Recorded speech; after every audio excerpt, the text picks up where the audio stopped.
Ya, artinya dengan adanya undang-undang penyesuaian pidana itu, kalau suatu tindak pidana yang diatur di pasal di mana dalam pasal itu ada, dalam pidana itu ada sanksi administratifnya, maka yang harus dipakai itu adalah sanksi administratif. Betul, Ya, betul, yang diutamakan, yang didahulukan, bukan sanksi pidana. betul. Itu kan. Nah, Ya, di dalam undang dalam tindak pidana yang didakwakan terhadap Richard Lee ini, ya, ini ada aturan yang mengatur sanksi administratif juga, hmm, kan ya, itu. Nah, ya. sehingga kalau mengacu kepada Undang-Undang Penyesuaian Pidana pasal 612 tadi, ya, 613, maka 612 atau 613, 13. ya, maka kalaupun barang bukti itu dapat dibuktikan milik Richard Lee, dapat dibuktikan bahwa ada tindak pidana, kan itu. Maka Hmm, tetap yang harus didahulukan adalah sanksi administratif. betul, betul. Oke, oke. Kita sepakat nih. Sekarang kita minta penjelasan sedikit saja dari Prof. Ebran. Prof, izin Prof, penjelasan terkait 613 Prof. Iya, iya. Sebenarnya tadi udah apa namanya udah sangat jelas tuh dijelaskan sama Bang Tony. Saya kira itu sebenarnya. Itu sih. Jadi memang itu dia norma yang bersifat perintah ya. Nah, cuman karena ini sudah di track persidangan, jadi memang kalau gini, kalau dia sanksi administratif itu kan dia pendekatannya itu administrasi. Nah, cuman ketika diformulasikan dalam KUHP dia menjadi pidana denda. Denda. Nah, padanannya begitu. Padanannya itu pidana administratif berarti kategorisasi pidana denda. Itu dia merefer pada pasal-pasal dia akan dijuntukan dengan pasal 57. Hmm, Apabila dalam satu apa namanya satu ancaman pidana itu ada pidana pokok yang terberat dan teringan, maka hakim harus mempertimbangkan mendahulukan pidana yang teringan. Dalam pasal yang tadi dijelaskan sama Bantoni kaitannya dengan Undang-Undang Kesehatan dan Undang-Undang Perlindungan Konsumen itu ancaman pidananya dirumuskan secara alternatif yaitu pidana penjara dan pidana denda. hmm, Maka hakim wajib tunduk pada pidana yang tadi, pidana denda itu. Itu pun kemudian ditegaskan juga pada pasal 251 KUHP.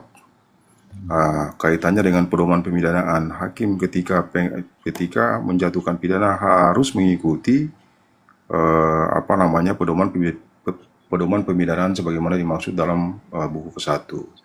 Buku ke-1 dalam hari ini KUHP ya, KUHP. Itu sebenarnya. Cuman memang ada dimensi lain kalau kita bicara kaitannya dengan pasal itu ya. Memang ada dua perspektif. Satu perspektif itu apabila kasusnya belum sampai pada pro justisia, hmm, masih pada tahap administratif, maka yang didahulukan itu apa? Ultimum remedium. Yang hmm, tadi disampaikan sama Bantoni tadi.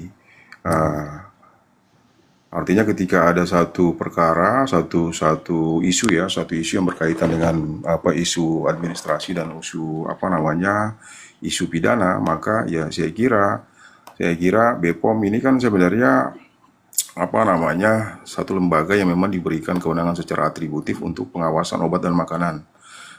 Izin edar dan sebagainya itu kan melalui BPOM ya, BPOM. Konsekuensinya BPOM kan akan hadir juga sebagai ahli ya, dimintakan keterangannya ya di persidangan.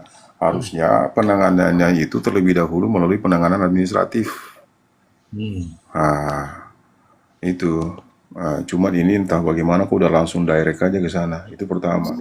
Yang kedua kan begini, ketika ada penanganan seperti ini, harusnya penyidik itu harus berkoordinasi dulu dengan pihak BPOM Hmm. untuk melakukan pendekatan administratif tadi. Itu. Yang ketiganya, saya mungkin begini Bang Tony. Ya, Saya mungkin apa ya, cuman ini karena kan itu putusan selah itu sudah diputus atau dia diputus bersamaan dengan putusan akhir? sudah diputus. Sudah. Sudah diputus. Ini. Jadi saya sih terus terang ada beberapa termasuk pun kemarin kasus Pak Oman itu juga saya agak berkeberatan dengan kaitannya dengan putusan selah itu diputuskan pada pada tahap awal. Karena dalam kasus-kasus tertentu, terutama dengan contoh kayak kasus Pak Oman ataupun kasus inilah, sebenarnya formalitas itu dia beririsan dengan dengan pokok perkara. maka hakim mestinya bijak untuk kemudian menunda putusan selanya untuk kemudian nanti diputus bersamaan dengan putusan akhir. Begitu. Dia akan merefer pada pasal 75 itu. Ya, Ya. izin. Apa, Prof, relevansinya, kita kasus Richard Lee ya? Apa relevansinya putusan selah itu diputuskan di putusan akhir sekalian mempertimbangkan dengan pokok perkara? Kaitannya dengan ada sanksi administratif denda gitu. Apa relevansinya, Prof? Ya, kalau kita baca pasal 75 KUHP itu kan sebenarnya ada syarat formil dan ada syarat material. Kalau nggak salah di ayat 2 ya. Ayat 2 ya, 75 ayat 2 huruf A itu kaitannya dengan syarat formilnya. Nama dan sebagainya ya. Yang kedua itu kaitannya dengan dakwaan. Di huruf B-nya itu berkaitan dengan syarat material. Syarat material. Syarat material itu kaitannya dengan dakwaan itu harus jelas, cermat, dan lengkap. Lengkap. Lengkap. Itu kan menjadi sangat penting. Artinya kalau dia jelas, berarti jelasnya itu kan dia harus tunduk juga pada peraturan perundangan ya. Kalau dia cermat, berarti kecermatan itu kan diperlukan nih kapan dan di mana mereka melakukan tindak pidana dan sebagainya. Yang ketiga, kalau dia lengkap itu kan mungkin dia berkaitan dengan kira-kira dakwaannya apa. Saya kira dakwaannya sudah ada kan, dakwaannya. Makanya begini, kalau saya tadi sampaikan jelas, kalau saya relasikan dengan ultimum remedium itu, mestinya perkara ini tunda dulu. Sebelumnya, pada tahap penyidikan itu dia jangan sampai naik pada P21 dulu. Karena harus dilakukan pendekatan administratif tadi. Dan penyidik harus mendapatkan rekomendasi dari BPOM. Kan begitu kan? Itu karena apa? Kepolisian ini kan merupakan mitra dari BPOM.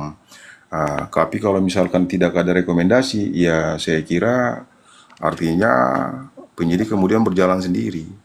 Padahal di antara dua institusi ini kan sebenarnya dia harus melakukan kolaborasi kaitannya dengan dugaan tindak pidana ya, yang berkaitan dengan obat dan makanan. Ini kan obat nih Bang, obat-obatan nih.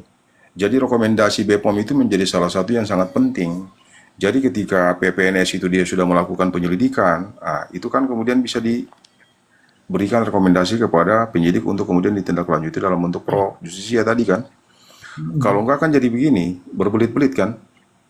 Alat buktinya seperti apa, kesaksiannya seperti apa, dan memang satu hal juga terkait dengan itu. Sebelumnya belum dilakukan karena memang keterbatasan fasilitas ya, maka kemudian sulit untuk kemudian ditemukan adanya dugaan bahan-bahan yang terlarang kan. Itu sebenarnya harusnya ada diskusi panjang lebar dulu antara pihak penyidik dengan PPNS dari BPOM. Itu sih, Bang Doni. Oke. Tapi gini, Prof, saya masih belajar nih. Untuk kalau saya harusnya putusan selah itu diputus bersamaan dengan pokok perkara untuk Richard Lee kan.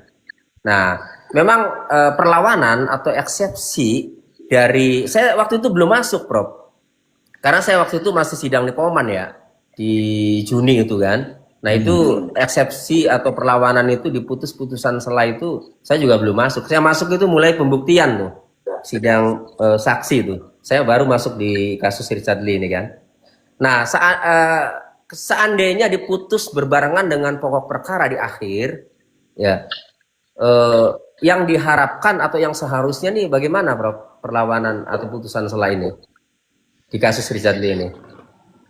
Jadi di pasal 75 itu juga sebenarnya dia mengatur kaitannya dengan, saya lupa di ayat berapa ya. Nanti bisa dilihat sama Mr. J. Saya bacakan. Iya, sebentar. Jadi kalau misalkan salah satu syarat sebagaimana sudah ditentukan di pasal 75 ayat 2 itu tidak terpenuhi, maka dakwaan dinyatakan batal demi hukum.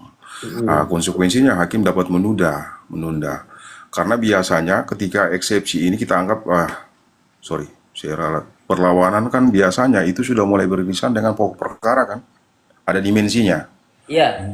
Contoh dalam kasus ini, ya kan, ada kasus namanya perjanjian, tapi dalam perjanjian itu tapi ada unsur pidananya. Perdata. Ada unsur perdatanya. Makanya kita kira-kira yang mana nih? Maka hakim perlu bijak. Sebelumnya memang belum diatur belum diatur. Tapi dalam berbagai jurisprudensi itu ada. Hakim kemudian dapat menunda itu. Konsekuensinya itu begini. Kalau misalkan dalam putusan putusan sela itu diputus bersamaan dengan putusan akhir, maka konsekuensinya putusan sela itu bisa kemudian diajukan banding. Iya, iya, iya. Putusan sela itu dapat diajukan banding. Tapi kalau dia sudah putuskan terlebih dahulu, maka putusan sela itu nggak bisa lagi diajukan banding. Karena dianggap bahwa artinya pengadilan sudah berwenang nih. Iya. Itu sih. Masuk pokok perkara ya, Prof ya. Itu kalau dibanding itu bisa dilihat kalau nggak salah di 206 KUHP nanti Bang Tony bisa lihat ke sana. Iya. Oke. Ya Kak. Ya belum masuk pokok perkara.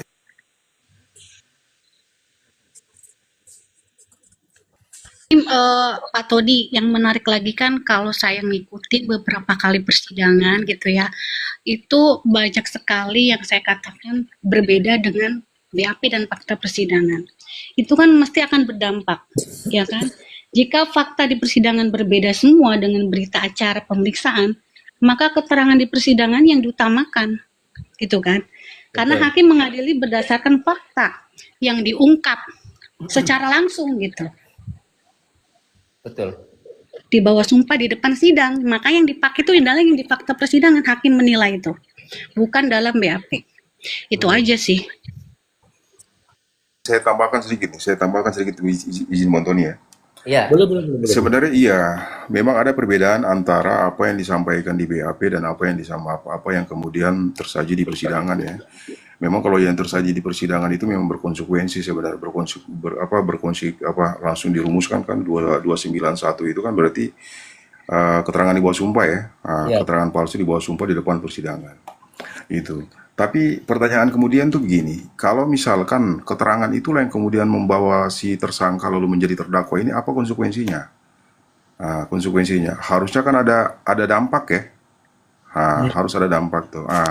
Makanya kalau mungkin saya lebih mempertimbangkan pasal 433 kaitannya dengan pencemaran nama baik. Itu sebenarnya. Jadi kalau dia nggak kalau misalkan kita merefer pada 291 itu memang nggak bisa karena memang nggak di bawah sumpah dan memang tidak di depan persidangan. Ataukah kalau kita merujuk pada pasal 373 itu kan kalaupun di luar persidangan tapi kan harus tetap di bawah sumpah ya. Katakanlah ada orang bikin perjanjian dan sebagainya. Lalu kemudian perjanjian itu di bawah sumpah. Itu baru kemudian dia menjadi umum tuh. Umum. Tapi kalau 291 kan dia khususnya itu ke persidangan, baik pidana ataupun persidangan. Cuman kaitannya dengan apa yang sudah disampaikan di BAP, ya saya kira masih relevan kalau misalkan menggunakan pasal 433 kaitannya dengan pencemaran nama baik. Karena orang ini tercemar namanya, dia kan sudah disangka gitu ya, disangka. Jadi unsur presumption-nya itu masuk gitu loh. Kendati pun belum ada akibat yang kemudian hakim menjatuhkan pidananya, tapi perbuatannya sudah terjadi, ya kan? Karena dia kan delik formil juga tuh. Konsekuensinya ya saya kira mungkin bisa dipertimbangkan lah itu. Pasal 433 itu kaitannya dengan pencemaran nama baik, lalu kemudian sudah dibacakan juga di persidangan dan memang sudah terjadi stigmatisasi publik terhadap si DRL ini sendiri sebenarnya. Kan ada image negatifnya ya. Itu sih, Mr. Ci. Alat buktinya BAP itu ya, Prof? Buktinya BAP.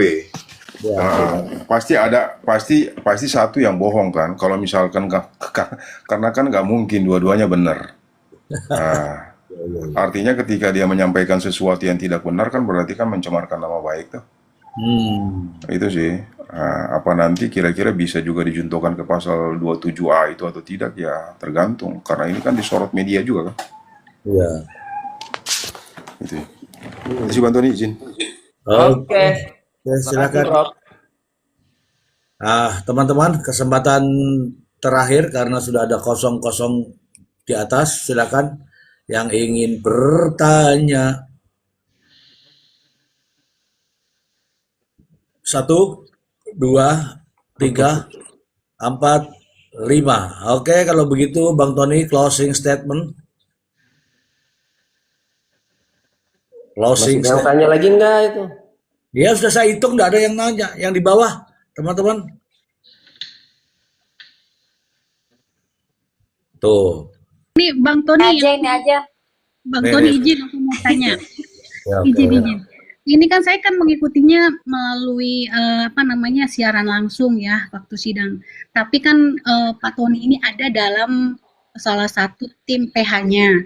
Yang saya mau tanyakan terkait dengan mensreanya, ya kan, yang dituduhkan itu kan adanya produk tersebut kan. Sementara dia mengatakan produk tersebut tidak dibeli langsung oleh digerai Richard Lee outlet langsung gitu loh, dan itu berbeda dengan BAP. Nah, apakah memang faktanya begitu, Pak Ton? Jadi jadi barang bukti itu banyak ya. Jadi barang bukti itu untuk korban pelapor sendiri tentu barang bukti yang disita dari Doktip. Tadi yang saya jelaskan bahwa yang disita dari Doktip ini akhirnya kan rancu. Pertama dia ngomong bahwa inilah barang yang dibeli dari Grabashop. Tapi setelah ditunjukkan video Denny Sumargo, ternyata sudah dibuka satu kapsul, sementara yang diajukan barang bukti di persidangan masih utuh semua kan. Lalu kemudian berubah. Ini bukan barang bukti saya kan ada dari yang lain kan gitu. Nah ini rancu. Nah jadi barang bukti dari Doktip ini ragu, sepertinya tidak dipertimbangkan nanti oleh hakim kan. Yang kedua ada barang bukti dari Tiffany itu saksi. Nah ada barang bukti dari Tiffany. Terus ada barang bukti juga dari Rani itu yang ngomong ngarang tuh, saksi ngarang tuh. Nah jadi barang bukti itu ya di luar Doktip, di luar korban lah, katakanlah Doktip ini korban lah, pelapor gitu ya, di luar korban memang ada barang bukti lain. Nah cuma barang bukti lain juga ini ada terkendala nih, ada kelemahan. Kalaupun ada barang bukti yang memang benar-benar beli dari toko online shopnya Richard Lee, yaitu Godeskin ya, Godeskin, kalaupun itu ada, tapi tetap ini akan menjadi lemah ketika ya syarat formil sebagaimana dimaksud atau diatur dalam pasal 235 ayat 3, di mana alat bukti sebagaimana dimaksud pada ayat 1 ya, ayat 1 itu ada 8 huruf ya, alat bukti itu harus dapat dibuktikan autentikasi dan perolehannya secara tidak melawan hukum. Karena belanjanya lewat online ya itu, maka bukti-bukti ya meskipun di print out itu adalah bukti elektronik.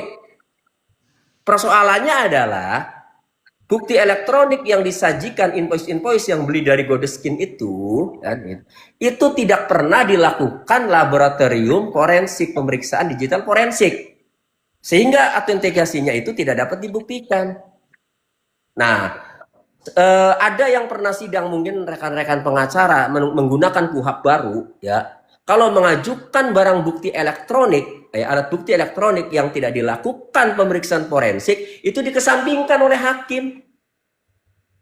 Itu loh. Jadi, ya, barang bukti Doktip pun diragukan, barang bukti lain yang dari Tiffany ataupun dari Saparani, ya, yang mengaku belinya dari Godeskin, sementara bukti-bukti invoice-nya, bukti pembayarannya tidak dilakukan laboratorium, tidak dilakukan digital pemeriksaan forensik, maka sama nanti yang 2 orang barang bukti yang dari 2 orang lainnya juga Tiffany dan Rani juga nanti itu tidak akan dipakai karena tidak dapat dibuktikan autentikasinya. Sehingga gambarannya ke depan ini pakai barang bukti mana ini? Untuk kan nanti mensreanya tidak ketemu, tidak ada mensrea di situ. Niat jahatnya tuh ke apa? Karena kan produk tersebut kan belum teruji kan gitu kan. Produk ini produk mana gitu kan. Sementara tidak bersesuaian gitu ya Pak Ton. Iya, kalau mensrea sudah jelas tidak terungkap ya mensrea itu, karena pertama Richard Lee ini waktu minta saya sebagai lawyernya aja, saya tanya, "Dok, emang jual produk yang nggak ada izin edarnya?" Ada semua Pak Tony. Ada semua yang saya jual ada izin edarnya. Artinya ketika dia memahami bahwa izin edarnya itu ada, maka tidak ada niatan dia untuk menjual produk ilegal kan gitu. menjual produk yang dilarang oleh pasal 138 435 Undang-Undang Kesehatan, kan gitu. Nah, jadi tidak ada tidak ketemu tuh mens rea atau niat jahat dia untuk melakukan tindak pidana di bidang kesehatan karena sepengetahuannya yang dia jual sudah ada izin edarnya. Itu. Adapun mengenai relabeling, repacking kan itu. Ya, dia tidak tahu kan kalau itu menjadi pidana sebagaimana keterangan ahli dalam BAP. Kan gitu. Nah, jadi mens rea sudah pasti itu tidak ada. Niat jahat tidak ada. Ya, makanya ini menarik nih, tinggal para tim untuk membuat pledoinya ini harus dahsyat ini. Karena sudah terungkap nih fakta persidangan, ya kan. Kemudian Nah, tapi satu lagi, netizen kan cerdas nih. Ya, makanya satu lagi biar objektif. Bagaimana kalau Richard Lee mempromosikan ada kandungan tomat putihnya, kan gitu. Sementara dia kan dokter dong, harusnya tahu dong, kan gitu. Dia kan dokter, dia harusnya tahu dong bahwa itu tidak ada kandungan tomat putihnya, kan gitu. Nah, jika demikian, ya saya tidak tahu Richard Lee ini dalam mempromosikan yang mengatakan ada kandungan tomat putihnya ini yang dapat mencerahkan memutihkan itu, dia tahu tidak kalau ya produk yang dipromosikan itu tidak ada kandungan tomat putihnya. Jika ia tidak tahu, maka bicara mens rea dari sisi promosi juga tidak ketemu, tidak ada karena dia tidak tahu, kan itu. Itu ya. Tapi secara aturan meskipun ya dia tahu, katakanlah seorang dokter tidak ada alasan tidak tahu mengenai kandungan sediaan farmasi atau kosmetik yang di dalamnya itu mengandung apa saja, harusnya tahu lah gitu misalnya. Oke lah dia tahu, dia tahu. Kemudian dia mempromosikan ya bahwa tidak ada kandungan tomat putihnya, dia katakan bahwa ada kandungan tomat putihnya. Taruhlah seperti itu. Tapi untuk mempidanakan seseorang juga harus hati-hati. Tadi kan seperti Prof. Emran sampaikan, ultimum remedium. Kan itu. Artinya pemidana itu sebagai upaya terakhir. Nah, ditambah lagi ada aturan PP 28 tahun 2024 yang menerangkan, menegaskan upaya produk yang memenuhi standar tadi, kan, itu harus dilakukan uji lab, uji laboratorium, sementara tidak dilakukan.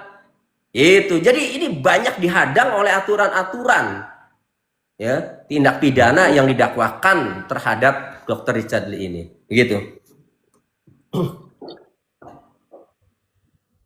sungguh menarik. Terima kasih Pak Ton diskusinya. Oke, Toko. Ya, moga terserahkan lah ya. Malam ini kebetulan saya bisa gabung ya. Saya lihat Pak ini. Pak Tony, Ya. nanti tolong ke toko ambil oleh-oleh ya Pak Tony ya. Nah, Mangga gincu, gedong gincu. Ibu Imas, kalau ada waktu ke PN naik nanti nonton sambil bawa oleh-oleh Iya. dari pergi tuh. Iya, saya kan sering ke Jakarta juga kan, sidang di sana juga. Iya. Tapi Mr. harus ke PN ke sana. iya, nanti Iya. ketemu sama Bu Toko ya. Siap gerak. Oke, saya berikan ke yang mau bertanya tadi siapa? Ada lagi? Mau nggak Manggo Ginju? Tadi sih ada yang komentar tuh begini, oh berarti itunya harus lapor ya Pak katanya, yang Helwa kan itu tadi ada. Iya, jadi memang kalau merasa diperas ya memang harus lapor kan itu. Tapi kalau tidak merasa diperas ya sudah kan. Ini kan hanya pembahasan, hanya diskusi kan. Iya, merasa itu. Terus, ada dua nih pertanyaan dari saya.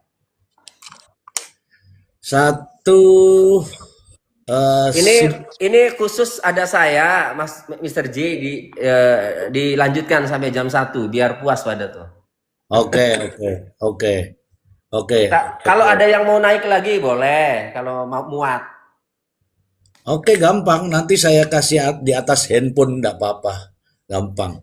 Oke, Dokter pertanyaan Janet itu masih mau nanya lagi enggak? Dr. Janet. Jangan nanya di IG. Sini silakan. Langsung Dr. Udah cukup dengar paparannya Pak Tony udah cukup. Nanti Oke. kalau ini agenda sidangnya Dokter sudah selesai ya. Nanti agenda Dokter minggu sudah depan apa? selesai.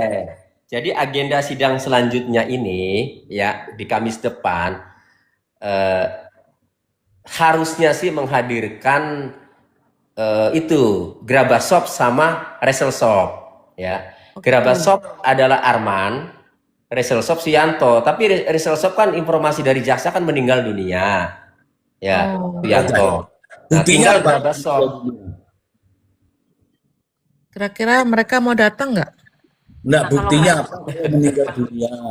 Ya, ya kalau gini ya, sebenarnya kan kalau saya ya sebagai advokat terdakwa kan gitu. Kalau dia tidak datang ya baguslah. Berarti kan terputus nih. Tidak ada yang dapat membuktikan bahwa Grabasop itu belinya dari Athena Bukti kan gitu. Dari Godeskin kan gitu, dari Sadi. Berarti kan nggak ada yang menerangkan kan? Ya nggak? Nah, hanya ada bukti Doktip beli dari Grabasop. Itu aja kan? Nah, tapi kalaupun datang juga ya advokat terdakwa ya sudah siap dengan pertanyaan-pertanyaannya kan? Lalu Oke. yang ini Imetko sama Piridam dipanggil nggak Pak Tony? Ya itu Imetko itu Grabasop. Bukan, itu yang Grabasop. ini. Apa PT itu Imetko? Aduh. PT yang Imetko memproduksi pabriknya WT, tutupnya. Pak. Pabriknya Iya. WT ya. Iya. Ini sebenarnya kalau mau saya buka semua itu BAP-nya ada. Termasuk pemilik atau direktur dari Imetko, dari Piridam, dari satu lagi Pesona apa tuh yang Mispis Stem Cell kan. Ada semua. Tapi kemarin menurut keterangan penuntut umum udah katanya ini terakhir kalaupun besok tidak datang Grabasop sama itu nanti ahli. Pengusaha mana ya dihadirkan di persidangan menjadi bulan-bulanan yang mau menjadi bulan-bulanan nggak akan mau lihat persidangan ditonton udah rame dicecar sana sini kan itu udah itu lama lagi sampai 5 jam 6 jam kan itu ya ya nggak akan itu tuh kayak apa pabriknya WT ya Imetko itu pabrik WT itu ada sih di BAP tuh namanya. Ada semua di BAP saya itu. Bagaimana dia menerangkan. Mas ya. Ajar Pak dipanggil, dia masih jual tuh Pak sampai sekarang WT-nya masih pakai nama Richard lagi di marketingnya. Siapa? Si WT Imetko itu dia masih jual Pak di toko oren di 9 toko dia masih jual. Saya tanya soal penjualnya. Ini dari Imetko-nya dan expirednya masih Agustus 2027.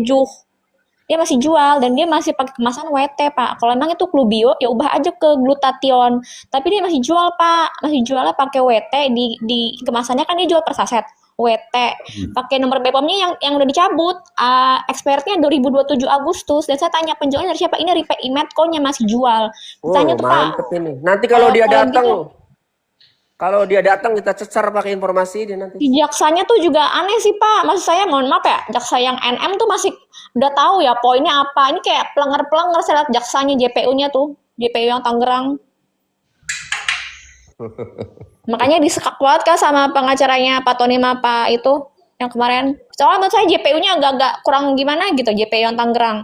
Maksud saya pabriknya dulu Imetko masih jual, terus Piridam bilangnya apa, terus yang Rectiviping. Kalau memang nggak ada stem cell, di kandungannya kan ada Pak, human stem cell. Dan BPOM kenapa approve? Kalau memang kan Dr. Jet hanya pengen menjual Misfi stem cell buat customer wanita. Tapi kan dia taunya udah BPOM, yang Rectiviping itu udah BPOM. Dan kan permasalahan si Dokpeng itu kan nggak ada stem cell. Kan di kandungannya ada Pak, human stem cell Pak. Di kandungan Rectiviping tuh Wah, ini ada. kayaknya saksi. Ya. Itu Lanjut. jaksanya tuh juga aneh, kenapa nggak 3 itu yang dipanggil gitu loh. Aneh, coba dari awal tuh Siap aneh jadi tuh saksi ya. jaksanya NM tuh loh, jaks JPU-nya NM tuh udah tahu kan yang dipanggil siapa. Jadi langsung to the point, ini JPU-nya tuh aku pelenger-pelenger. JPU-nya ya, kalau pengacaranya dokternya udah bagus banget sih. Udah skakmat banget. Oke, gimana? Berarti gini ya nanti info-info ini ketika nanti Imetco datang, ya sudah. Nah, nanti tinggal saya kalau dia datang ya, nanti kalau dia datang nanti saya hubungi siapa nih namanya? Siapa tadi? Bu Kale. Saya sebenarnya juga udah ngajuin jadi saksi ke Dakproni, tapi WT doang sih Pak, jadi saksi Iya, WT. Imetco kan? Iya, itu sih Pak, menurut saya harus diajuin Pak. Ya, Dijual paling sampai tidak sekarang di 8 paling toko loh yang tidak dijual. informasi bahwa Imetco masih menjual WT dengan NA yang sudah dicabut dan didistribusikan ke toko lain kan itu. Paling Yes. tidak kalau nanti mempunyai buktinya, saya perlu bukti tuh Bu. Udah di Hans udah beli kok. Hans Oh, belum Hans ngasih ya ada. Pak. Hans Hans ada, ada. aku udah kasih info Oke. ke Hans. Berarti Hans ada ya? Iya. Oke. Hans ini stafnya Richard Lee. Iya aku udah kasih info ke dia. Oke, mantep. Pak, Nah, alasannya si JPU nggak manggil 3 orang itu kenapa Pak? Ini maksud aku bukannya bagus ya dia panggil yang begitu-begitu kan sebenarnya ini bukan produk Dr. Richard kan. Dokter itu pingin yang aku tahu karena kan aku pakai punya Dr. Richard. Itu semua produk yang aku pakai tuh bagus semua. Kalau ini kan emang bener-bener dia lagi apes ya. Ini yang ini Imetco, Rectiviping bukan punya dia kan. 3 produk ini kan bukan Athena kan yang produksiin, bukan kan. Yang aku pakai punya Athena sendiri tuh bagus-bagus semua. Makanya aku sangat tidak terima sih dia difitnah seperti ini. Karena dia aku bagus, kakak aku aja yang di rumah bagus-bagus aja gitu. Makanya aku sangat-sangat tidak terima dia difitnah seperti ini. iya. Nah, mengenai BPOM, kayak yang tadi Ibu bilang, itu gimana sih BPOM-nya? Ya memang kita mempertanyakan, ya itu gimana?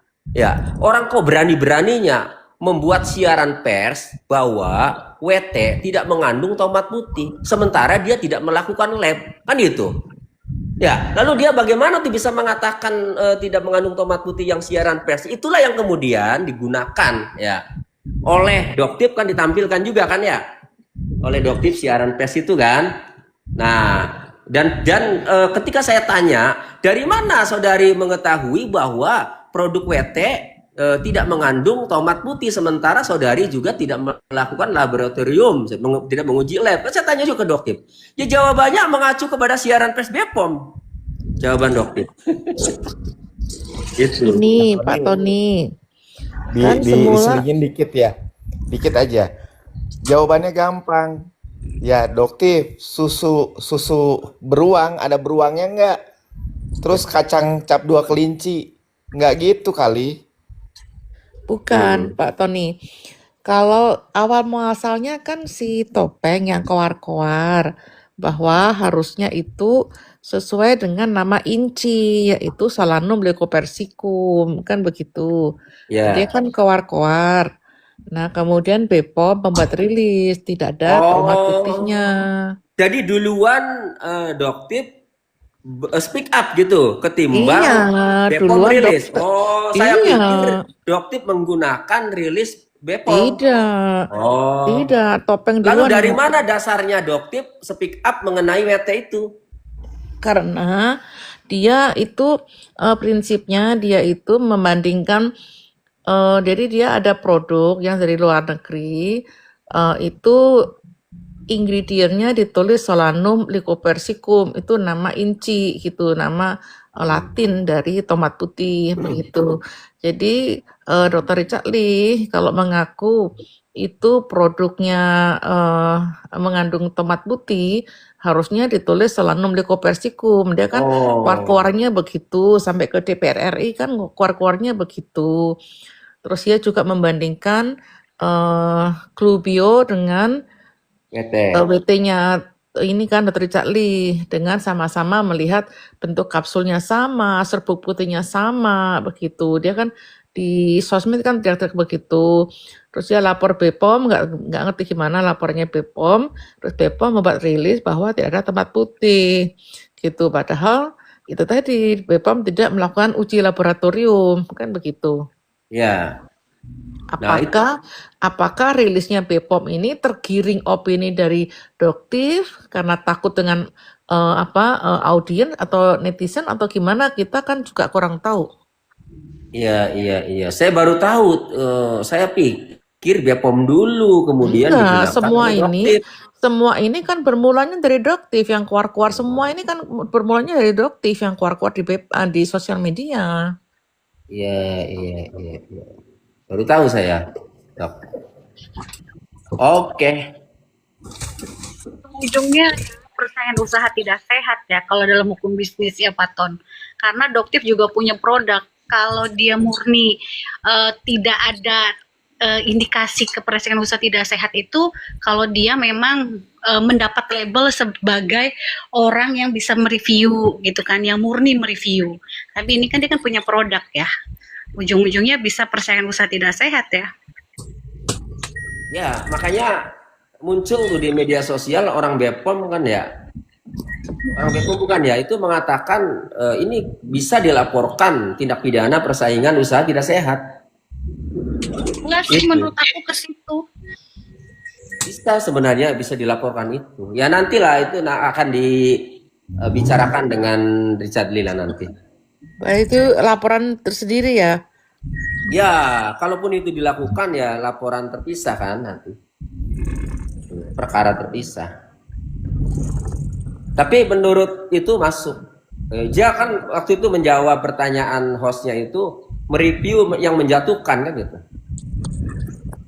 Itu bisa dikenakan, bisa dilaporkan dengan tindak pidana persaingan usaha tidak sehat.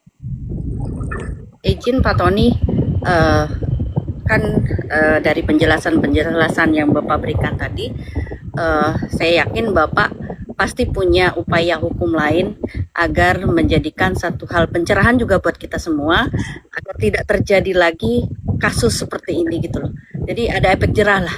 Mungkin saran kami, mudah-mudahan Bapak pasti punya bersama tim yang solid untuk mengupayakan upaya hukum agar kasus ini terang benderang. Terima kasih Bapak. Oke, terima kasih. Iya, Bu Haji. Jadi sementara ini kan tim advokat kan fokus ke sidang pembelaan ya. Nah, adapun nanti setelah didiskusikan dengan Richard Lee, ada upaya hukum lain, misalkan melaporkan Doktif dengan tindak pidana persaingan usaha tidak sehat misalnya, kan? Atau dengan dugaan pidana lain. Ya, kalau dari Richard Lee-nya memang menginginkan kan gitu, ya bisa saja kan melalui surat kuasa melaporkan. Sama Doktif juga kan membuat surat kuasa ke pengacara kemudian melaporkan kan. Nah ini Richard Lee kan di dalam lapas ya, bisa aja memberikan surat kuasa kepada advokat kemudian melaporkan, bisa. Kalau nanti keputusan tim dan Richard Lee itu kemudian mau melaporkan kan. Itu.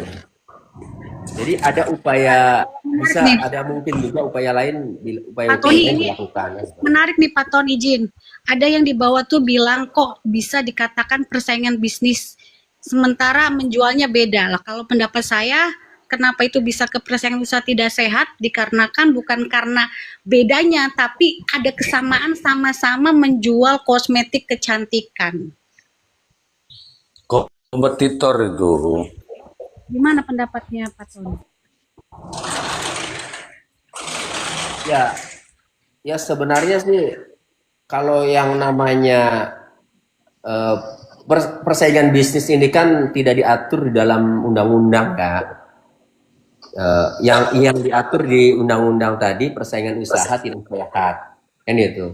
Nah kalau persaingan usaha tidak sehat tentu unsur pidananya itu ya sesama pelaku usaha ya, kemudian menjatuhkan, tidak harus produknya sama kan gitu. Tetapi kalau memang masih dalam bidang yang sama, kemudian terlihat sekali ya memang ini ada saksi-saksi yang mengetahui bahwa ini bersaing loh kan gitu, sering saling menjatuhkan apa kan gitu.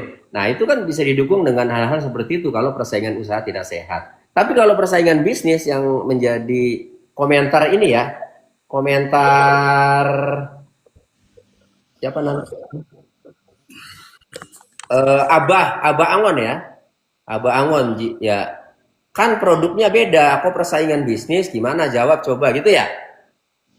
Nah, Kalau persaingan bisnis ini memang tidak diatur ya di undang-undang, maksudnya tidak ada pengaturan lebih khusus kan. Ya ini kan hanya persepsi kan. Ya, ya boleh saja kan itu. Orang-orang ini kan netizen lebih pinter ya. Kenapa pada menilai ini persaingan bisnis?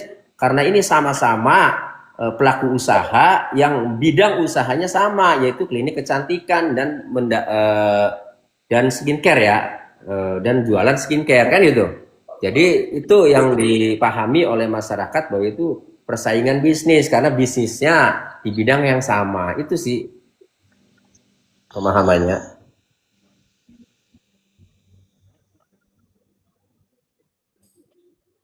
Iya kalau usaha-usaha sih nggak ada masalah, mau ngomong apapun nggak ada masalah. Tapi kalau sudah ke sunat, ke pajak, ke mualaf itu juga udah lain lah. Dari situ teman-teman juga sudah paham lah ya. Satu lagi, pemegang kunci neraka. Nah itu sudah ada udah. Ya kalau Pak Tony silahkan fokus pada apa namanya, pada pokok perkara. Kalau kita kan melihat dari dunia media sosial sudah kelihatan kok. Begitu. Bagaimana Kedok, sudah siap untuk jadi saksi Dok, Kedok? Sebenarnya sih Pak tetap ngarepin si pihak itu ya, pihak Imetco, pihak Ribeskin, pihak Piridam. Karena lagi-lagi ini sebenarnya itu bukan produk yang diproduksi dari pabriknya Athena. Jadi kalau bisa itu dulu sih, 3 itu baru kita saksi-saksi pihak Dokter Richard ya pasti bakal datang. Karena kan kuncinya itu. Nah, Karena aku udah bilang berkali-kali kan, produk Dokter Richard itu aku udah pakai semuanya bagus, nggak ada yang bikin cacat, semuanya memang dia tuh kan sebenarnya detail ya, ada kayak caviar butter, ada rambut, ada buat deodoran, ada buat Miss V kita. Jadi dia tuh tujuannya nggak ada mensrea jahat sih. Jadi benar-benar concern ke female customer gitu loh Pak. Jadi benar-benar nggak ada mensreanya dia. Maka aku bingung kalau dibilang dia ada mensrea tuh nggak ada. Walaupun udah emang dia disepakati. tipikal flexing is oke lah ya, itu kan yang punya duit hak masing-masingnya. Tapi mensrea dia nggak ada, beneran nggak ada mensrea dia tuh. Dia concern ke wanita, wanita bener-bener apa ya hairnya, deodoran, butter, buat yang selulit juga ada, buat kaki yang eksim ada, dia tuh ada semua. Dia nggak ada mensrea, itu aja sih yang aku pengen kasih tahu. Nggak ada Udah niat jahat sama sekali dia. dijelaskan tadi mengenai Mbak, mensrea. saya Mensrea juga saya juga ini kalau boleh jujur saya ini termasuk pasiennya Dokter Richard waktu saya di Lampung dengan di Palembang. Jadi saya izin saya menilai bahwasanya Dokter Richard itu orang yang baik sebenarnya, orang yang baik yang saya dapat saya lihat waktu dan saya juga tidak dirugikan apapun. Alhamdulillah saya pakai produk beliau tidak ada masalah tuh. makin terang benderang ya. Siap Bapak. Nabila ya pengacara Tony idola, makasih. Hendra, Pak Tony keren, makasih. Yang komentar. Tony, izin, maaf aku jadi banyak yang ingin bertanya ngulik ya. Artinya ketika Bapak tadi menyatakan bahwasanya dapat melaporkan balik apabila ada satu keinginan yang dilakukan oleh DRL sendiri ya. Saya rasa mungkin bisa dilaporkan juga karena DRL sendiri sudah mendapatkan kerugian banyak baik dari segi apapun beliau sudah mendapatkan kerugian dan kita berharap adanya serangan balik pastinya. Terima kasih. Ini ada yang komentar lah, komen gue di blog gak bisa jawab ya, kasihan. Jangankan komen lo aja gue blok, aman kan? Ada Ucup, apa nih Ucup Nicole, Pak Tony idola saya dari zaman kasus Peggy. Makasih. Ada bilang, X lah takut ya, kamu kan buzzer, makanya langsung blok. Enak aja, langsung tuh blok. Gue nggak pusing sama lu. Ayo lagi. Nggak apa-apa. Pokoknya gini, ini pendukungnya Adoptif juga nggak apa-apa, silahkan. Mau bertanya boleh. Ini kan untuk edukasi ya. Nah kan saya punya room, saya yang nggak suka. Kenapa emang? Soalnya yang punya rumah. siapa yang Iya. diterima dan siapa yang tidak. Iya. Gue yang tahu mereka-mereka. Udah, kita ini pemain lama kok. Oke. Ada bocil-bocil itu biasa. Abah naik Abah. Ini ada banyak sebenarnya yang mau naik ini. Banyak sekali. Ada Bening, ada Ernaling, ada Podcasting, ada Mimi Suryani, ada Novita Ratna, ada Dimas, ada Nur Hayati, ada Ucup Nicole. Tapi begini, teman-teman kan nggak tapping, jadi aku nggak tahu apakah ini memang niat naik atau enggak, begitu loh. Terus gini, Mr. Ji, ini sekali ke Pak Tony ya. Jadi sebagian besar masyarakat tuh bertanyanya gini loh. Itu si Doktif dengan melaporkannya Dr. Richard itu dia sebagai korban apa? Produknya nggak dipakai, terus kerugiannya apa? Nah ini loh, apakah boleh seperti itu? Gimana tuh, Oke, Pak Tony? jadi di season terakhir itu saat Doktip menjadi saksi kemarin, ya, itu saya menanyakan hal seperti itu. Nah, jadi sebelumnya kan saya membahas mengenai pidana Undang-Undang Kesehatan. Kemudian selanjutnya saya membahas mengenai tindak pidana Undang-Undang Perlindungan Konsumen. Saya tanya kepada Doktip, apa tujuan saudari membeli produk WT? Saya bilang kan, apakah untuk dipakai? Apakah untuk diuji? Nah, dia itu jawabnya bimbang tuh, ragu ya. Sepertinya tahu target jawaban saya apa dia. Nah, lalu dia tidak niatnya sih dipakai kan gitu, karena tidak sesuai dengan promo kan di label. Lalu dia enggak kan gitu. Karena dia masih menjawab seperti itu, kemudian di BAP nomor 16, saya bacakan BAP dia kan. Nah, kenapa tertarik membeli produk itu kan itu? Pertanyaan penyidik seperti itulah singkatnya.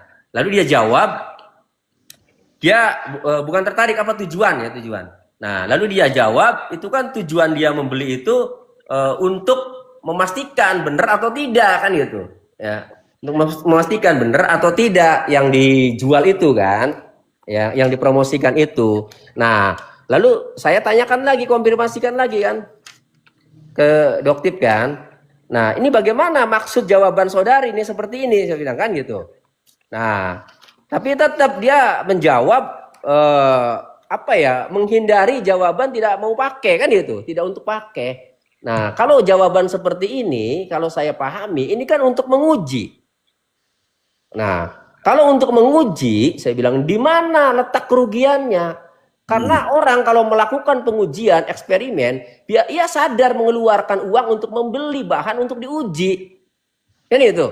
Bahan untuk diteliti, kan itu. Lalu di mana kerugiannya kalau membeli barang untuk menguji kok jadi kerugian? Kan itu. Ya. Nah, jadi bicara Undang-Undang Perlindungan Konsumen, akhirnya ditemukanlah satu ya, produk itu tidak dipakai. Sementara di dalam pasal 1 angka 2 Undang-Undang Perlindungan Konsumen, ya, konsumen itu definisinya itu pemakai produk. Kemudian yang kedua bicara kerugian, karena dia ada menjawab ya bahwa untuk mengetahui benar atau tidak, nah berarti kan bukan untuk dipakai kan? Ya, berarti bukan tertipu maksudnya. Bukan tertipu. Kalau membelinya untuk dipakai, kemudian ternyata ya setelah itu barangnya, setelah datang barangnya berbeda sesuai yang dipromosi, baru itu merasa tertipu karena niatnya bukan untuk diuji ya, tetapi niatnya memang murni beli konsumen pure konsumen kan gitu, mau dipakai. Nah tapi kalau sejak awal ya, niatnya itu adalah untuk mengetahui benar atau tidak, berarti kan kata lainnya ini untuk menguji. Nah kalau untuk menguji kan sadar ini pasti untuk membeli bahan uji ini pasti keluar biaya, keluar uang kan itu. Jadi kerugiannya di mana saya bilang kan? Itu artinya kan dia sebelumnya mengatakan kerugiannya meskipun kecil, uang itulah yang dikeluarkan merupakan uang kerugian kan itu. Yang untuk beli 3 produk itu kan. Nah, tetapi kemudian setelah terungkap bahwa untuk mengetahui benar atau tidak, berarti untuk menguji. Kalau untuk menguji, lalu apakah kan saya tanya, apakah itu kerugian? Saya bilang kan, karena tujuannya untuk menguji itu. Artinya kerugian itu kan berarti tertipu dong, kan itu, membeli produk itu. Nah, dia tetap sih masih jawab kerugian. Ya apapun itu nanti hakim lah yang memutuskan, yang menilai kan itu. Begitu. Iya. Ini malam-malam kok masih ada kuman hidup ya?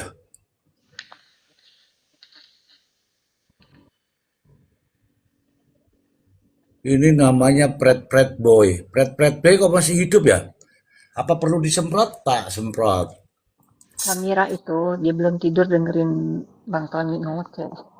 Oh, Samira belum tidur, tidur. Berpelukan gitu loh, biar enak. Berpelukan dengan apa, Mister? Berpelukan dengan bayangan uang 200 miliar. Aduh. Ini ada bagus nih. Kalau saya itu kan tidak membela penipu, ya. Advokat itu ya bekerja itu kan untuk memastikan peraturan itu diterapkan sebagaimana mestinya, kan itu. Alat bukti itu dipastikan yang legal, yang sah. Keterangan saksi itu dipastikan yang benar, jangan yang bohong, kan gitu. Itu aja sebenarnya. Kalaupun setelah dikawal dengan ketat oleh advokat, kan itu, ternyata fakta persidangannya terdakwa itu kemudian terbukti melakukan tindak pidana, ya pasti dihukum, kan Ya, gitu. Jadi jangan dikira dengan dibela advokat, kan itu, yang salah jadi benar, yang salah jadi tidak dihukum, enggak juga, kan itu. Semua kan berdasarkan fakta persidangan. iya. Pembuktiannya seperti apa? Iya gitu. Jadi biar paham. Jadi advokat membela itu ya bukan ini membela penipu. Nah, penipu atau tidaknya kan belum diputus nih oleh pengadilan kan. Itu dinyatakan bersalah atau tidak. Kan itu.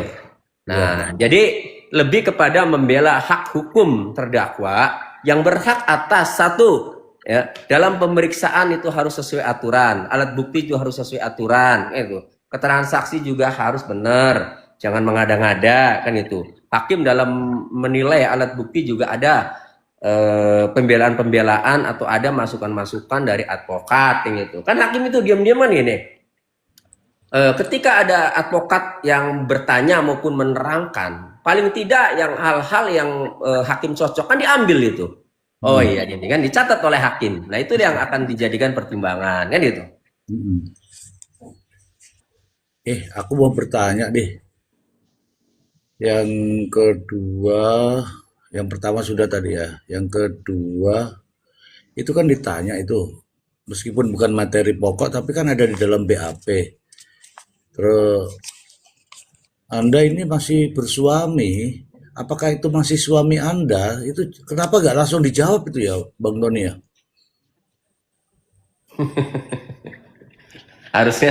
Harusnya Doktip yang jawab tuh, kenapa dia nggak langsung jawab. Kalau saya kan nggak tahu pikiran Doktip, Mr. J gimana. Teman-teman, kenapa ya teman-teman di bawah lah, biar ikut-ikut juga berurun rembuk sama saya lah. Kenapa ya kok nggak langsung dijawab? Iya, karena di BAP itu bilang suami loh. Kalau di BAP beda dengan yang di persidangan kan gimana gitu loh. Ya, teman-teman ya. Ini aku bicara fakta loh ini. Kenapa dia nggak langsung jawab? Terus kelihatannya kok gelisah gitu loh.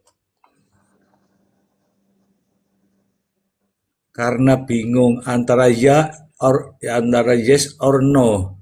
Lah, kalau yes kan bilang aja yes. Ini ada Lausiana nih. Mr. Z, kalau di Google belum berpisah. Oh, berarti dia masih bersama Google. Aduh. Dokter Janet, jangan tidur dulu Dokter Janet. Tolong dijawab ini. Ya, Mr. C, tanya apa, Mr. C? Itu loh pertanyaan kemarin. Waktu ditanya kok, Dokter Samira ini apakah masih menikah dengan ini, kok nggak langsung jawab, kenapa? Lupa kali ya? lupa-lupa tapi masih ingat rasa gitu loh, Mr. C. Tapi Mr. J, tahu Ya, nggak Doktip itu mengapresiasi saya. iya. Bagaimana ceritanya?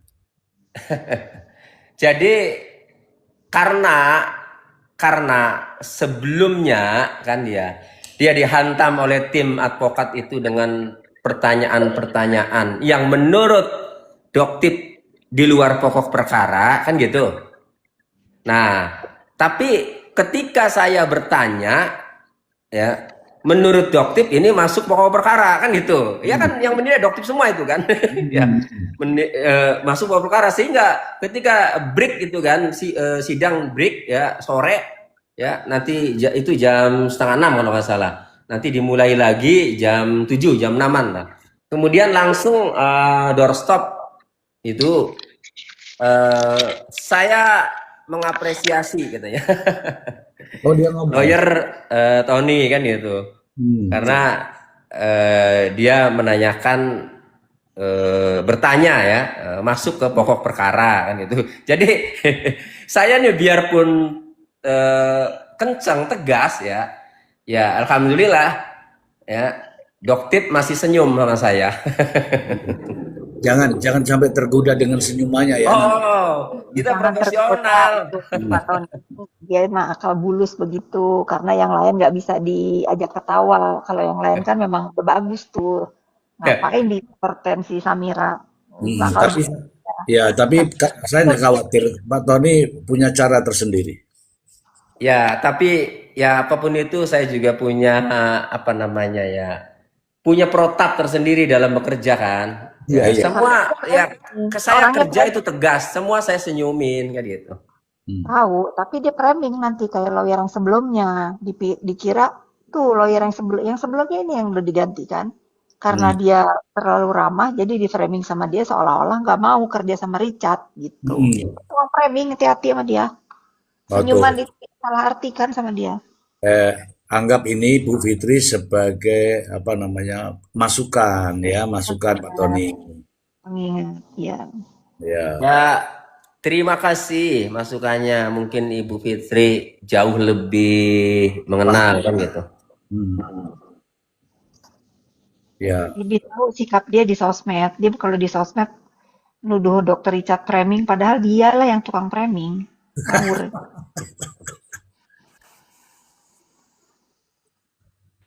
Makasih. Terus siapa nih? Ada lagi Bu Fitri? Ya, saya dong mau tanya. Sedikit aja nih Pak. Bu Pak Fitri. Tony, kalau saya ngeliat kasusnya si Doktip ini ya. Juan, iya, stop. silakan. Juan, karena kita harus mengutamakan wanita, Juan. Silakan. Bukan.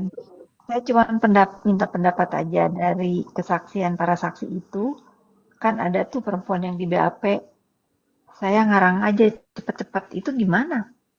Ya. Kalau seorang saksi bisa di BAP ngarang aja biar cepet, itu gimana jadinya? Hasil kesaksiannya, tanggapannya gimana, Pak Tony? Iya, dia ngomong ngarang itu di persidangan, kebetulan kan yang bertanya tuh saya tuh Bu. Ya. Jadi kemudian setelah saya cecar jawaban dia yang ada di BAP, saya tanyakan lagi ya di persidangan, lalu dia nggak bisa jawab. Nah kan saya tanya, lalu bagaimana waktu saudara menjawab ini, sadar atau tidak? Kan saya bilang, oh itu ngarang katanya kan, biar cepet aja kan. Nah artinya gini, ketika dia tidak menjawab pertanyaan saya di persidangan terkait pertanyaan bagaimana tindak pidana itu dilakukan kan. Nah, sebelumnya di BAP dia menjawab lancar, tetapi ketika di persidangan kemudian dia tidak menjawab. Pada intinya kan dengan ngomong tidak menjawab, dan ketika saya cecar dia hanya menjawab ngarang, berarti outputnya ya yang diterangkan di persidangan berarti dia tidak memberatkan Richard Lee. Itu Bu Fitri. Yang keterangan di persidangannya. Kalau di BAP ya memberatkan, tapi di persidangannya dia enggak, bahkan dia mengakui ngarang. Nah, hukum yang dapat memberikan sanksi terhadap saksi itu, yang memberikan keterangan palsu itu adalah yang memberikan keterangan palsu di persidangan. yang dapat memberatkan terdakwa dan terdakwa dihukum.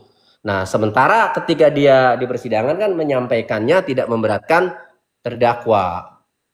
Artinya tidak menyampaikan apa yang ada di BAP kan, karena mungkin lupa juga menyampaikannya karena mungkin sudah copy paste kan, tinggal tanda tangan mungkin kan.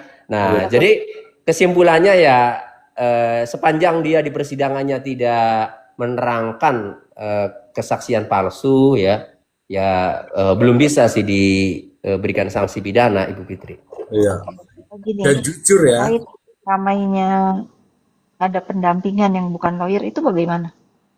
Nah, itu juga itu saksi Rani ya, Rani Martika kalau nggak salah ya itu. Saksi Rani Martika atau si Tiffany. Nah, itu juga di persidangan itu dia tidak mengaku itu siapa kan. Maksudnya dia tidak tahu itu siapa. Nah, cuma memang lagi-lagi di persidangan itu yang diperlukan adalah keterangan saksi, keterangannya, bukan didampingi sama siapa pada saat di BAP kan, tapi keterangan dia di persidangan ini. Kan di KUHP itu kan diatur bahwa keterangan saksi yang sah adalah keterangan yang disampaikan di persidangan, Bu. Nah, sehingga ketika ditanya hakim ya atau ditanya jaksa penuntut umum, ditanya advokat, ditanya terdakwa, walaupun nanti pertanyaannya mengarah kepada siapa yang mendampingi itu kok jadi tidak ngaku kan itu. Tapi tetap yang masuk dalam pokok perkara itu yang dipertimbangkan untuk mempertimbangkan ya dakwaan Richard Lee itu tetap kesaksian yang diterangkan di persidangan, terutama kesaksian yang kaitannya masih ada pokok perkara, terkait pokok perkara itu loh. Nah, jadi itu apa ya namanya? Dikorek hanya untuk ingin tahu lah waktu itu kok didampingi pengacaranya siapa kan itu, karena itu bagian daripada pengumpulan alat bukti ya untuk menjadi lengkap buktinya sehingga kemudian bisa naik gelar penyidikan kan itu. Nah, tapi itu di sana di Polda Metro kan. Yang digunakan kan yang dinyatakan di depan Yang sidang. digunakan kesaksiannya yang di persidangan, yang digunakan adalah keterangan saksinya kan. Bukan didampingi siapa, tetapi keterangan saksinya. Makanya akhirnya ngarang kan. Ya karena bingung jawab laginya sesuai BAP nggak bisa. Izin, Mr. Z mau tanya ke Pak Tony nih, mumpung udah menit-menit akhir nih. Pak Tony kan selalu ikut sidang ya. Saya coba berpikir, anggap kasus ini bener lurus ya. Anggap nih ya, pikiran saya nih. Nah, di negara kita, apakah ada kasus seperti ini percis yang katanya Undang-Undang Perlindungan Konsumen, tetapi pelapornya tidak pernah pakai produknya? Hanya ini. Ya, makanya kita harus cek mundur. Ada nggak kasus yang mirip seperti ini? Dia tidak pakai produk tapi melaporkan. Ya Nah, ada ini. Ya ini yang lagi sidang ini kan produknya nggak dipakai. iya kan? Kan satu-satunya ini kan. Nah, artinya ini harus melibatkan orang psikolog, ngecek apa ini murni atau ada modus. Itu loh. Nanti hakim pun akan mempertimbangkan. Jadi gini, di pasal 1 angka 2 Undang-Undang Perlindungan Konsumen sudah jelas diterangkan bahwa definisi konsumen itu adalah yang memakai produk. Kan gitu. Nah, kemudian pasti nanti dihadirkan juga ahli yang akan menerangkan bagaimana definisi konsumen, kan gitu. Nah, jadi kalau kemudian pertanyaan selanjutnya, meskipun dia tidak memakai, apakah dapat dikategorikan dia sebagai korban? Kan itu nanti kan pertanyaannya kan? Ya. Nah, mengenai korban atau tidak sebenarnya nanti lebih kepada unsur pidananya ini masuk atau tidak nanti. Kalau unsur pidananya tidak masuk, mau korban mau apa juga nggak dipertimbangkan, toh nggak dihukum, unsur pidananya nggak masuk kan gitu. Nah, jadi nanti lebih kepada hakim ini mempertimbangkan dari alat bukti atau barang bukti yang sudah diajukan di persidangan oleh penuntut umum kan itu. Nanti terbukti tidak terdakwa Richard Lee secara sah dan meyakinkan melakukan tindak pidana, kan itu terbukti atau tidak. Kalau tidak terbukti, meskipun mengaku korban, ya tetap saja tidak dihukum, orang tidak terbukti, kan itu. Nah, tetapi sebaliknya, kalaupun terbukti, ya, walaupun tidak ada korban, ya tetap dihukum. Ini saya objektif ngomong ya. Walaupun tidak ada korban tetap dihukum. Kalau definisi korban itu tadi ya, yang memakai kemudian yang berdampak akibat apa namanya? Pemakaian produk, kan itu. Tetap dihukum. Hanya saja kalau tidak ada korban, ini mengacu kepada perihal larangan gitu loh. Jadi tanpa korban pun kalau ada pasal yang melarang seseorang melakukan sesuatu kemudian dilakukan, itu kan dapat dihukum karena larangan sifatnya. Iya, iya. Itu. Tapi kan pembuktiannya ini terbukti atau tidak, ada tindak pidana atau tidak, Richard Lee melakukan tindak pidana atau tidak. Nah, ini kan pembuktiannya nanti. Gitu. Cuan, mana Cuan? Iya. Jadi itu paham ya. Nah, yang maksud saya ya gini loh. Yang istilahnya tuh ya, yang si Bopeng ini kan sudah banyak suara nih ya di masyarakat bahwa mereka itu kan yang Dr. Richard aja bilang apakah terima uang 800 juta. Jadi apakah murni reviewnya? Nah, makanya yang kita sebagai warga negara Indonesia kita harus cek ada nggak kasus yang percis seperti ini atau ini baru satu-satunya. Nah, jadi hakim juga harus apa ya, lihat dasar hukum. Jadi harus cerdik, analisa kualitatif. Jangan sampai tujuan dia bukan rugi atau untung, tujuan dia pengen untung banyak. Tahu-tahu tidak tercapai. Ini loh seperti itu. Nah, dia pakai alat hukum, kelemahan dari produk. Nah, kalau kita pas balik lagi ke produk, anggap produk Dr. Richard ini membahayakan sejauh mana? Bikin cacat kah? Bikin mati kah? Nah, itu nanti ada apoteker ahlinya semua. Supaya kasus ini ya benar-benar terang benderang, jangan sampai si pelapor ini, oh gua nih kuat nih seperti ini. Ini dengan sendirinya nanti akan berbalik. Jadi jangan sampai kepancing juga dengan pasal yang dituduhkan ke Dr. Richard. Nah, kita harus gali lagi. Loh, kamu nih ngawur loh. Padahal kalau kita mau ngomong, dia kan dokter. Kalau kita ingat nih, kasus obat sirup, banyak bayi-bayi kena ginjal, terus lagi mana? Kok lu diem aja sih? Lu tuntut tuh. Kalau memang dia murni memperhatikan masyarakat. Ini loh. Itu jadi Emang kalau ada orang berapa bisnis tuh akan masyarakat? lah iya kan, makanya gini, yang Mr. G yang saya tanyakan. Nah, apakah si saksi-saksi ini murni berdiri sendiri? Ini harus digali latar belakang mereka, harus dirangkul. Seperti itu. Nah, kalau dia bilang, ya banyak masyarakat atas dasar mana? Ya nama-namanya mana, KTP-nya mana, kerugiannya apa? Kalau kita kan harus ceknya seperti itu, by data, bukan omong-omong. Ini ngeri loh ini. Ya, kalau makanya memang Dr. gini. Richard salah, oke, hukumannya ada. Nah, tetapi kalau dicari-cari ini kan luar biasa. Banyak kasus BPOM itu yang kasus sirup tuh jelas fatal itu. Seperti itu, Pak Oke. Tony. Miris aja gitu ya ngelihatnya ya. Ya, terus banyak juga kan pasien-pasien yang Dr. Richard, oh aku bagus kok gini-gini. Hadirkan. Itu saksi-saksi yang murni. Itu perlu. Biar berimbang. Nah, kalau yang saksi ini mungkin yang lupa ngarang, itu saksi yang bahasa saya ya saksi jadi-jadian. Gitu aja Pak Tony. Makasih ya. Ya, makanya untuk mengkritisinya ya terkait tindak pidana atau tindak pidana yang didakwakan ke Richard Lee ini, Ini kan nanti dihadang dengan tadi PP 28 tahun 2024 kan, di pasal 407 ayat 3 itu. Harus ada bukti hasil lab guna menentukan apakah WT itu atau produk yang diedarkan itu tidak memenuhi standar atau tidak. Tapi memang ini berat banget. Kenapa? Tidak ada produk yang disita dari Richard Lee persoalannya.